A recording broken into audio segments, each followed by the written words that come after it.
Fathers ഒക്കെ? എന്റെ പപ്പയാണെങ്കിൽ ട്രെയിനിലെ ജോലിക്കാരനായിരുന്നേ. ട്രെയിൻ ഓടിക്കു വന്നു? അല്ല, ട്രെയിനുള്ള ആൾക്കാരെ ഓടിക്കുമായിരുന്നു. ഇങ്ങനെ അറിയപ്പെടുന്ന ഒരു പോക്കറ്റ് അടിക്കാരനായിരുന്നു എന്റെ അച്ഛൻ. അച്ഛന്റെ കാര്യം ഓർക്കുമ്പോ എനിക്ക് ഭയങ്കര ബഹുമാനം. അച്ഛനാണ് നാട്ടിൽ അറിയപ്പെടുന്ന ഒരാളായതുകൊണ്ടേ.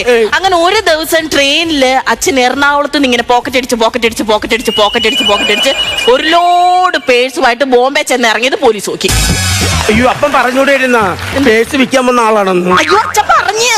അപ്പൊ അതിലൊരു പോലീസുകാരൻ പേഴ്സ് വാങ്ങിച്ച് തുറന്നു നോക്കിയപ്പോഴേ ഐഡന്റിറ്റി കാർഡും കാശും ഉൾപ്പെടെ ആണോടാ നീ വിൽക്കുന്നതെന്ന് ചോദിച്ചോണ്ട് ഇടിയോടിടി.